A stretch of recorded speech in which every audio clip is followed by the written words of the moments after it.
Under the bright lights of a packed arena, Chuck Norris made the biggest mistake of his life, shoving Steven Seagal in front of thousands of people.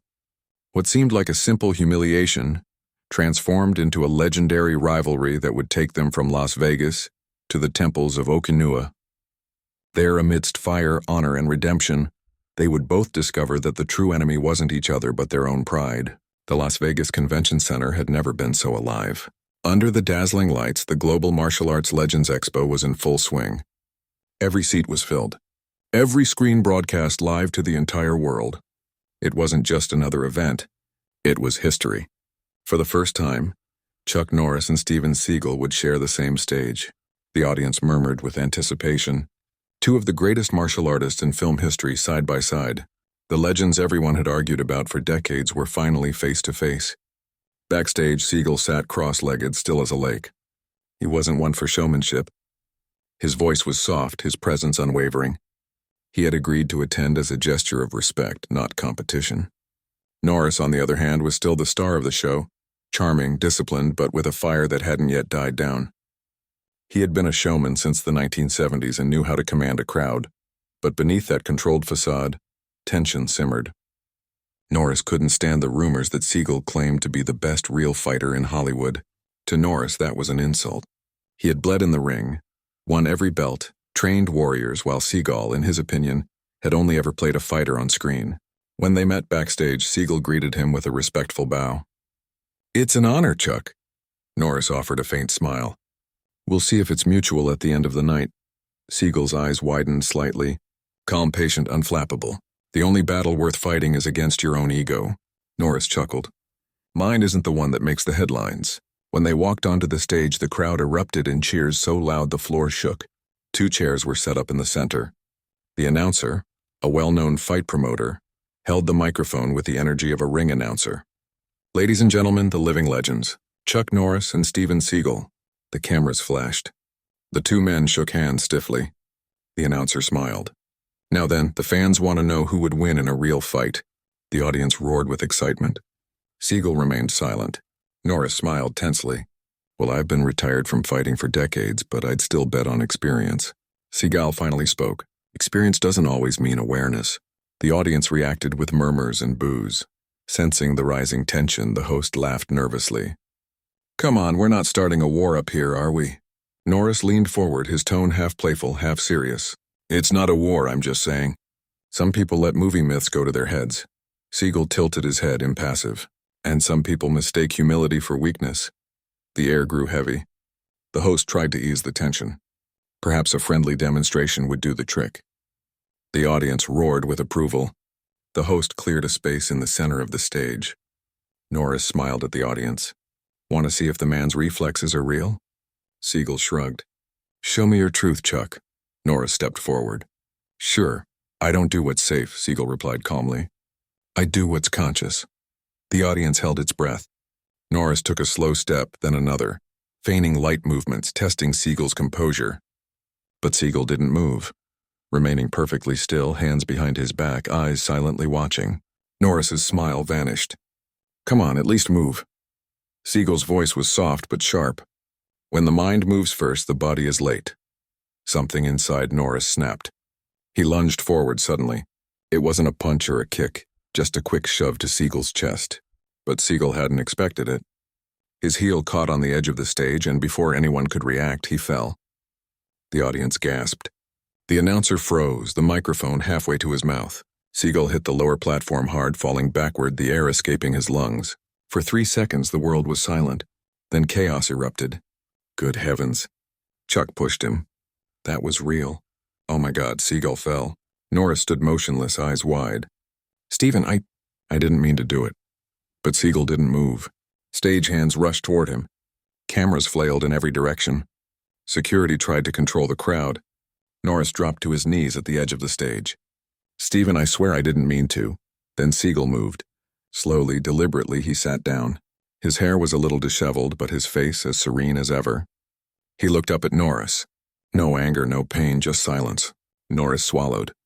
"Steven, it was an accident." Seagal's expression was unreadable. "There are no accidents, Chuck, only lessons." The way he said it sent a chill down Norris's spine. The host tried to laugh nervously. Well, we certainly weren't expecting that. Maybe we should cut to a commercial. But Seagal was already on his feet. He climbed back onto the stage unaided. The audience parted like waves before him. Norris held out a hand. Listen, man. Seagal walked past him. You've already proven your point, Norris frowned. I told you it was a mistake. Seagal stopped mid-step and turned slowly.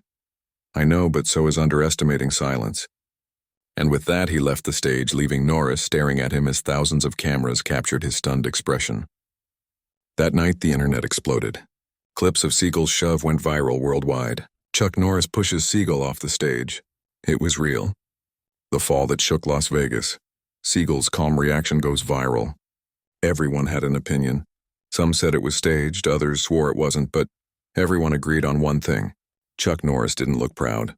The next day, he released a statement. It was an accident. I didn't mean to disrespect Steven. I have the utmost admiration for him. But the damage was done. The martial arts community was divided, and behind the silence, Norris couldn't stop replaying it in his mind.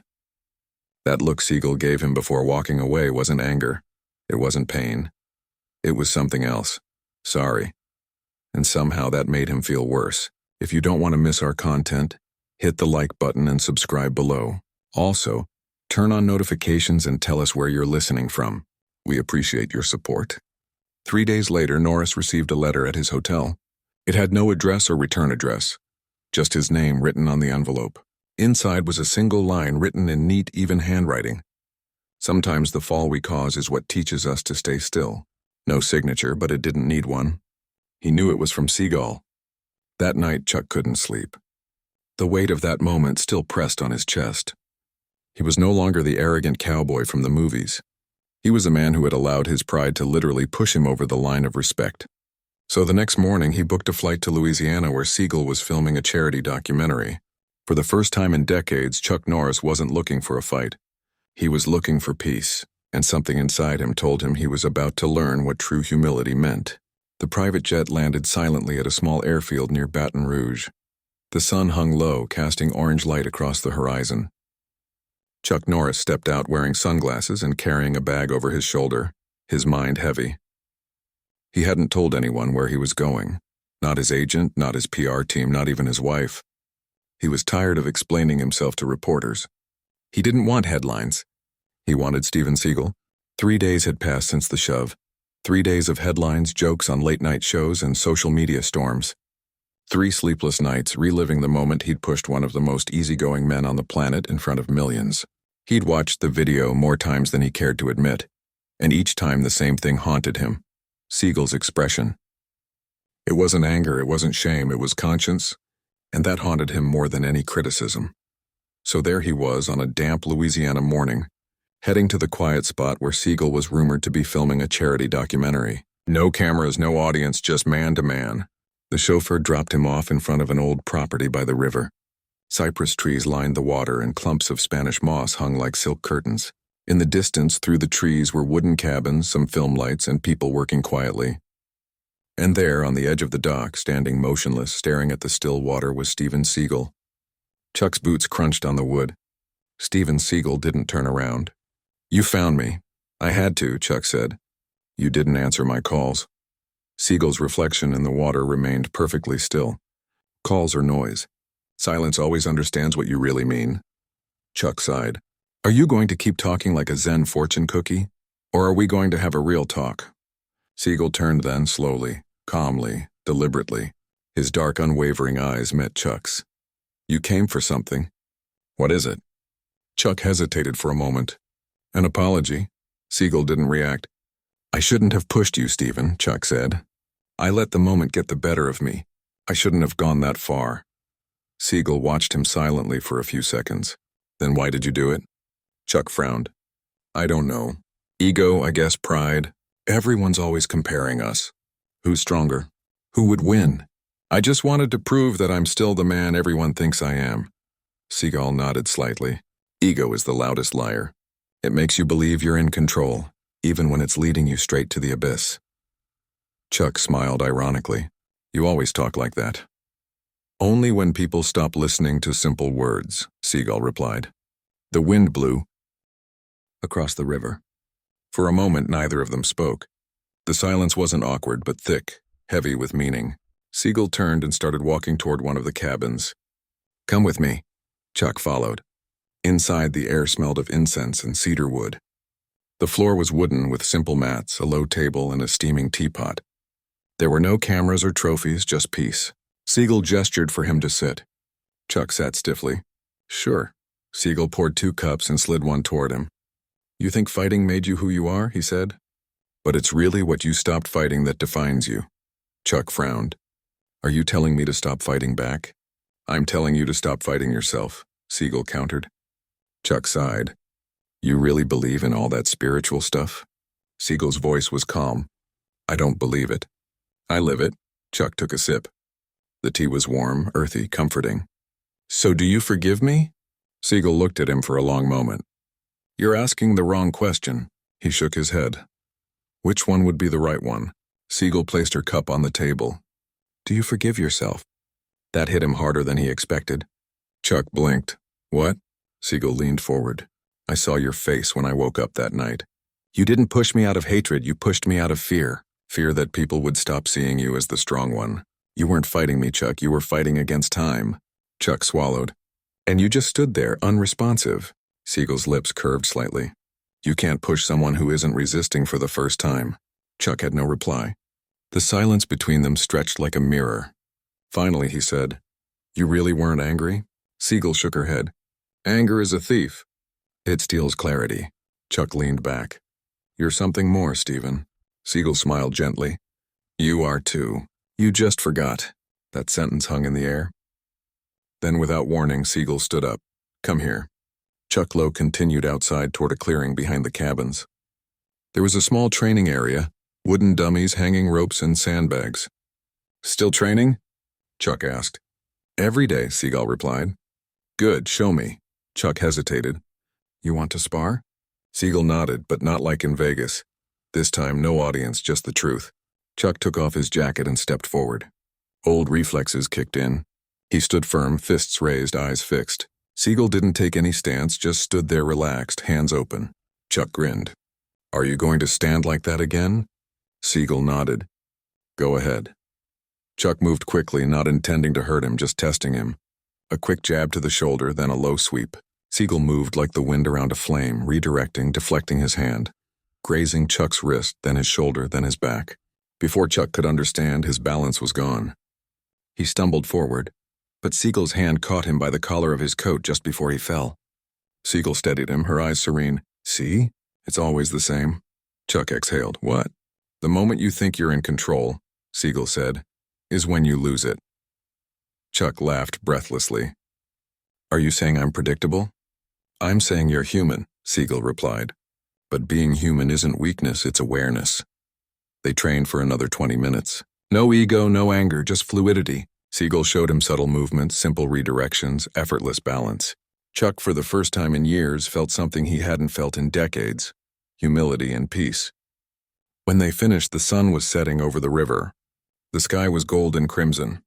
Chuck wiped the sweat from his brow. "You know," he said, "I think I finally understand." Seagal poured another cup of tea. "Understand what?" "You weren't teaching me how to fight," Chuck replied. "You were teaching me how to stop." Seagal nodded. "Stopping is harder than hitting.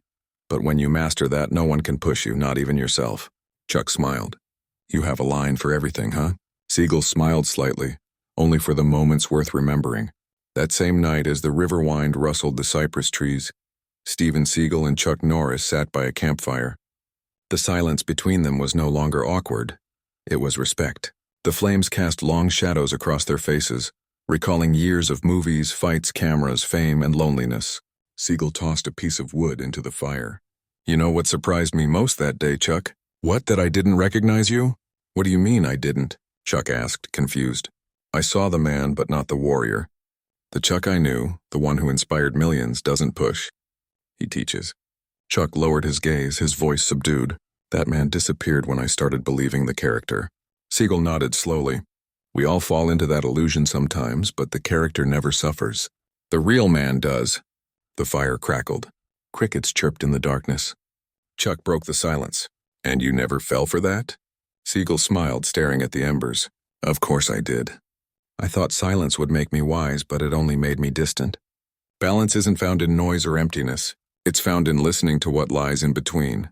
Chuck let out a tired laugh. You talk like a monk, Steven, and you fight like one, Seagal replied, when you let your mind be silent.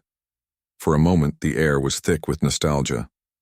Two legends far from the spotlight, sharing a truth no camera could capture. Seagal stood, took a wooden cane, and handed it to Chuck. There's still something I want you to learn. What is it? Norris asked, taking the cane. Seagal looked at him serenely. Movement without intention, action without desire. Chuck raised an eyebrow. And what does that mean in plain English? It means the body knows, even when the mind doubts.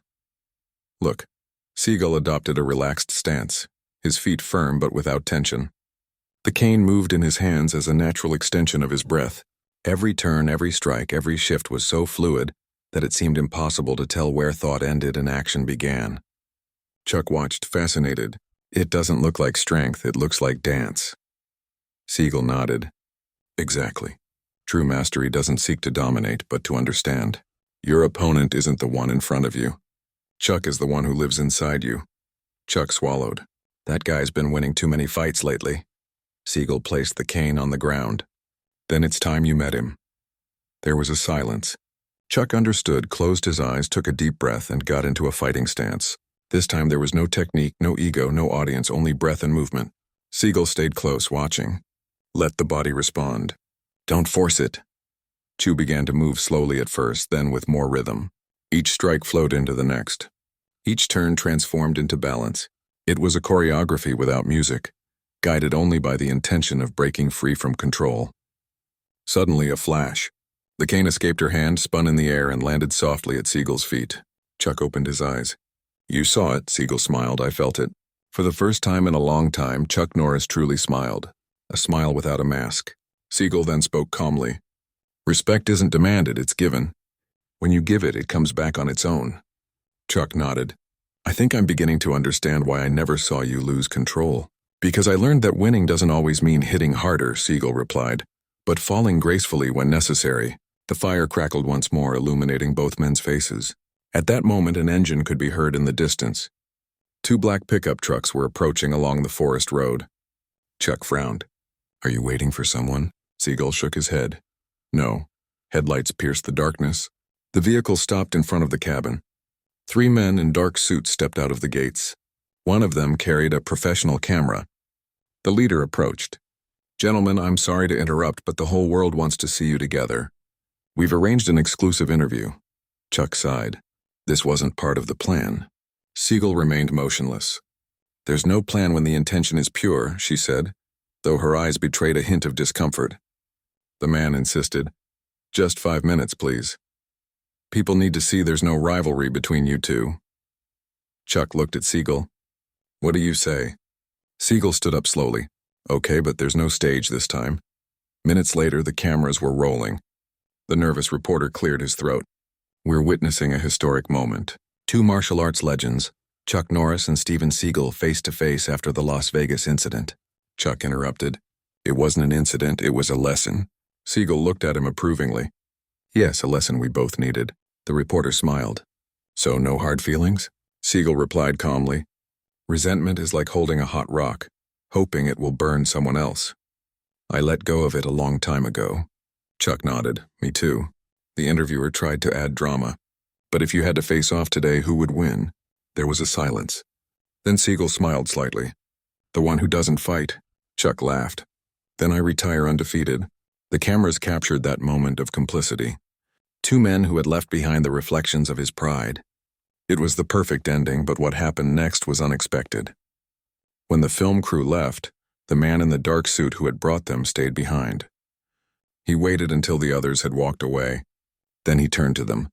Gentlemen, there's something else. His tone had changed. Cold sharp. Who are you really? Seagal asked, staring. The man smiled. Let's just say I represent someone who didn't like seeing you two so close. Before they could react, two more men appeared from behind the trees. One carried a metal cane, the other a silenced pistol. Chuck and Seagal stared at each other without needing to speak. The air grew heavy. The man stepped forward. This time there are no cameras, just a score to settle. Seagal spoke softly. Ready for a different kind of lesson, Chuck? Chuck smiled serenely. I thought you'd never ask. In an instant, everything changed. Shadows shifted. The fire reflected flashes of steel, and two legends who hours before had found peace moved once more with lethal precision. But this time, not for pride, but for justice. The first blow came like lightning. One of the attackers hurled the metal cane straight at Chuck's head, but Chuck instinctively ducked, feeling the wind slice inches from his face. The next second was pure instinct. A quick turn, an upward strike, and the attacker's cane flew off in sparks. Seagal, for his part, didn't even seem to move in haste. The second assailant fired a silenced bullet that streaked through the air like a whisper. Seagal twisted his torso just inches, and the projectile whizzed past him, disappearing into the night. In a blink, the attacker felt a sharp pain in his wrist. The gun vanished from his hand, and the next instant he was on the ground, the barrel pointed at his own chest. Seagal wasn't smiling. He was simply watching him with unwavering calm. When you choose violence, he said, you relinquish control of your destiny. The third man, the one in the dark suit who had deceived them, took a few steps back, but didn't flee. He pulled a small device from his inside pocket and pressed a button. Within seconds, the sound of more engines echoed through the woods. 4 black motorcycles pulled up beside the road. The men who got off wore tactical vests and carried automatic weapons. Chuck frowned. What the hell is this, Steven? An ambush or a movie? Seagal kept his eyes on the newcomers. There's no difference, Chuck. In both cases, the script is rewritten when you understand the purpose. And what is the purpose now? Chuck grunted. To survive without losing my cool. The men opened fire. The roar of gunfire sliced through the air. The cannon beams illuminated the tree trunks and damp earth. Seagal and Chuck threw themselves to the ground. They rolled through roots and leaves, using the trees for cover. Chuck reached the unconscious body of the attacker with the cane, took the metal weapon from him, and stood up with a determined look. You still say we shouldn't fight? Chuck shouted between shots. Seagal, without losing her composure, replied as she deflected a burst with a wooden plank. I didn't say not to act, I said not to hate. With an almost imperceptible movement, Seagal threw the plank. It struck one of the shooters on the shoulder, knocking him off balance. Chuck then jumped. Spinning around, he brought him down with a roundhouse kick that cracked like thunder. The second attacker came up behind him, but Seagal stopped him without even looking. A slight flick of the wrist, a breath hold, and the man fell unconscious before he hit the ground. In less than a minute, the chaos transformed into silence. The forest, which had roared with gunfire, now heard only the murmur of the river. Chuck leaned against a tree, panting. Old man, I don't think I'm 20 anymore. Seagal looked at him calmly. Age doesn't limit strength, only impatience. Chuck smiled wryly. You always have a line ready. Seagal raised an eyebrow. Only when life needs subtitles. They both laughed. It was brief but sincere. Then silence returned. The man in the dark suit, the leader, was still standing, watching from a distance. He didn't seem bothered by his men's defeat. He slowly took something from his inside pocket, a sealed envelope. This wasn't an attack, he said in a surprisingly calm voice. It was a test. Seagal frowned. From whom? The man held out Master Kuroda's envelope. He wants to see both of you. He raised an eyebrow. Kuroda, that guy's still alive. Seagal took the envelope without replying. The emblem on the seal was clear. A dragon encircling a sword. Old memories pierced him. 30 years ago, Seagal murmured. We swore never to cross his path again. And you know how oaths turn out, Chuck replied, crossing his arms. They always come back to collect. The man nodded. He's waiting for you in Okinawa. He said the balance of the spirit must be restored. Chuck chuckled. Balance of the spirit. This is starting to sound like a bad sequel. Seagal tucked the envelope into his jacket. Maybe it's the closure we both need. The messenger smiled contentedly. You have 3 days. Don't be late. He climbed onto one of the remaining motorcycles and disappeared into the trees, leaving only the echo of the engine. Silence returned to the forest. Chuck looked at Seagal, incredulous. Are you really thinking of going? Seagal turned toward the river, watching the lights reflected on the water. I'm not thinking of going. I'm already going. Don't tell me you believe in that nonsense about the Dragon Master. Seagal smiled slightly. I don't believe in him, but I do believe in the consequences. And what we did in the past still breathes, Chuck. Chuck sighed, picking up his jacket from the ground. Then I guess I'll have to pack my boots again. Seagal nodded. And your humility again with that. Chuck snorted. Seagal looked at him calmly. There's no more dangerous battle than the one fought against one's own ego. Chuck shook his head, laughing. Sometimes I forget that you're more of a philosopher than a fighter, and sometimes you forget that the two can coexist. Dawn was beginning to paint the sky blue. The damp leaves reflected the soft light as the river's mist rose like a veil. The two men walked together in silence toward the cabin. The conflict had ended, but a new battle, deeper and quieter, had just begun. In the distance, a radio voice crackled to life on one of the abandoned motorcycles. A cold, metallic female voice said, "Message delivered. They are en route. Phase 2. Ready to activate." The device shut down, and in the stillness of dawn, the swamp wind seemed to whisper a warning. Their shared past hadn't ended with an apology. It had only just begun. 3 days later, the plane descended over the islands of Okinawa. The sea shimmered like a sheet of glass, reflecting a sun that seemed eternal. Chuck stared out the window, arms crossed, brow furrowed. "I can't believe I'm doing this," he muttered. "Believing isn't always necessary," Seagal replied, her gaze fixed on the horizon. "Just being present," Chuck scoffed. "Do you always talk like that, or is it only when you're flying first class?" Seagal smiled faintly. "When you understand silence, even the roar of the engine becomes a lesson." The plane touched down. A black jeep was waiting for them outside the small rural airport. A Japanese monk, about 60 years old, greeted them with a bow. "Master Kuroda is waiting for you at the Temple of the Silent Dragon." He raised an eyebrow. "Do they have simpler names in this country?" The monk didn't answer, just drove silently along narrow paths between mountains and bamboo groves. The air smelled of incense and damp earth. As they climbed the path, the landscape grew more ancient, almost frozen in time. Finally, they reached a cluster of temples carved into the rocks. Bells hung from the eaves, swaying in the breeze. Seagal took a deep breath. "It's been 30 years since I set foot on this land." Chuck looked at him curiously. "And what happened last time?" "A lesson," Seagal replied softly. "One that neither of us finished." The monk led them down a stone corridor to a large gate carved with dragon symbols. Opening it, it revealed a circular dojo with a polished wooden floor. In the center, an elderly man with a white beard and a profound gaze awaited them. Master Kuroda wore a gray kimono and held a bamboo cane, though his posture was firm, almost motionless. When he spoke, his voice resonated like an echo of time. Steven Seagal, Chuck Norris, two men divided by pride, united by error. Chuck clenched his fists. "And you're the one who sends the tests at midnight." Kuroda stared at him without blinking. "I don't send tests, I only show reflections. The world already takes care of revealing what the ego hides." Seagal bowed respectfully. "Master, I thought our paths would never cross again." "No one escapes the lessons they reject," the old man replied. Chuck raised his hand impatiently. "Look, I didn't come here for philosophy. I came because someone tried to kill us." Kuroda turned to him slowly. "The violence you face wasn't born outside, Mr. Norris. It was born on the Las Vegas stage, and it still breathes within you." Chuck frowned. "You're telling me this is all over a shove?" The old man tapped his cane on the floor. Not the shove itself, but what the fall of one meant, and the pride of the other opened a chasm, and that chasm summoned the shadows. Seagal took a step forward. "Shadows? What shadows?" Kuroda raised a hand. From the darkness of the dojo emerged 6 figures dressed in black and wearing masks. Their movements were precise, controlled, as if they breathed in unison. "The children of the dragon," the master explained. "Disciples of the ancient order that swore to protect the spiritual balance of the martial arts, but some forgot their purpose." One of the figures stepped forward. Her voice was feminine, cold like steel. "Balance isn't maintained with words, master. It's maintained with purity, and they corrupted it with fame." Chuck raised his eyebrows. "Great, fanatics in pajamas." Seagal didn't move. "What do you want from us?"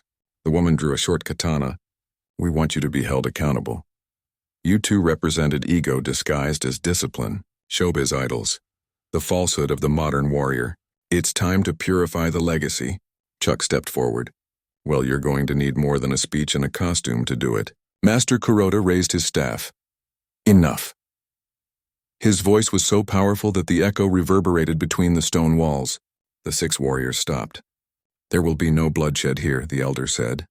"If balance is to be restored, it will be done with wisdom." He turned to Seagal. "You fell because you couldn't withstand it. And that was wisdom, but now you can stand without losing your composure." Then he looked at Chuck. And you who pushed out of pride, will you be able to extend a hand without expecting recognition? Chuck took a deep breath. I'll try. Don't try, Kuroda corrected. Do it. The elder raised his staff to the center of the dojo. The judgment will be simple. Balance. A test of movement, intention, and mind. There is no winner, only revelation. Seagal and Chuck looked at each other, knowing this wouldn't be a simple fight. The wooden floor creaked beneath their feet as they took their stances. The air grew thick. The 6 disciples surrounded the circle, watching in silence. Seagal took the first step, slow and controlled. Chuck mirrored the movement. There were no blows, only synchronized breathing, contained energy. Kuroda spoke as he watched. When a warrior breathes with the universe, not even a sword can touch him. Suddenly, one of the disciples broke the circle and attacked Seagal from behind. The movement was swift and brutal.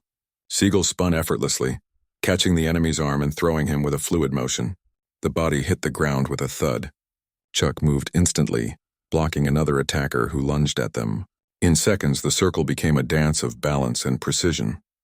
They weren't enemies. They were reflexes. Each attack revealed something: a fear, a doubt, an unresolved anger. Seagal, serene, deflected each blow without violence. Chuck, initially tense, began to flow with his partner's rhythm. The dojo resonated with breaths, impacts, and the echo of bamboo. Finally, the master raised his staff and everything stopped. The disciples stepped back, bowing their heads. Kuroda observed them with satisfaction. Balance isn't measured by strength, it's measured by the absence of desire. And you have understood this. Chuck smiled, exhausted. That means we passed. The master bowed his head. There is no passing, only progress. But before he could continue, one of the disciples, the youngest, shouted from the entrance. Master, drones are attacking the temple. An explosion shook the air. The wooden doors rattled. Helicopters could be heard in the distance. Chuck looked at Seagal. What the hell is this now? Seagal narrowed his eyes. Phase 2. Master Kuroda nodded slowly. So it's true, someone seeks to destroy the balance. The disciples armed themselves. The sky outside the temple was stained with smoke and fire. And for the first time, Chuck and Seagal knew their battle was no longer symbolic. It was real. Seagal took a breath and looked at his old friend. Get ready, Chuck. This time it's not about who pushes whom. Then what is it about? Norris asked. Seagal looked at him calmly. Who stays standing when the world falls? The roar of helicopters sliced through the air. Bamboo leaves whipped like blades, and the silent dragon temple trembled with each explosion. Steven Seagal moved to the edge of the dojo, watching the shadows descend through the smoke. They were mercenaries equipped with automatic weapons and tactical gear. On their suits was a symbol, Cage Industries. Chuck frowned. What the hell are you doing here? Master Kuroda closed his eyes. Those who don't understand balance by it. Cage seeks to turn discipline into power, and you are his message. Seagal took a deep breath. So it's no longer a lesson, it's war. The dragon's disciples deployed. The wind carried a metallic whistle, the first shots. Bullets struck the stone pillars, raising dust and splinters. Seagal lunged forward, spinning with flawless precision. He grabbed a bamboo pole from the ground and in a single motion brought down 2 attackers. Chuck followed, using the reflexes that had made him a legend. He blocked a shot with a broken board, rolled and disarmed the shooter with a knee to the chest. Seagal, he shouted. I'm running out of ammo. You never needed it, Steven replied, disarming another enemy with a fluid spin. Master Kuroda watched in silence. His gaze reflected pride but also sadness. Suddenly, a figure descended from the lead helicopter. It was a tall man in black tactical gear with a scar across his cheek. General Reese, Kuroda whispered somberly. Chuck recognized him instantly. I worked with that guy 20 years ago before he sold out to the highest bidder. Rice advanced through the temple ruins. I admire what they built here, he said coldly. Discipline, respect, power. But power doesn't belong to the monks. It belongs to those who know how to use it. Seagal stepped forward. Power without purpose is destruction, Reis smiled. And destruction is necessary for a new order. He gestured. Drones descended, deploying guidance lasers, but before they could fire, Chuck leaped over a wall, grabbed a torch, and tossed it into the air. The flames reflected in Seagal's eyes as she precisely struck the power cables dangling from the ceiling. A spark raced through the temple and an explosion lit up the night. Drones tumbled down one after another in a cloud of smoke. Chuck landed beside Seagal, shielding himself with his arm. That was part of your plan, Zen. Conscious improvisation, he replied with a half smile.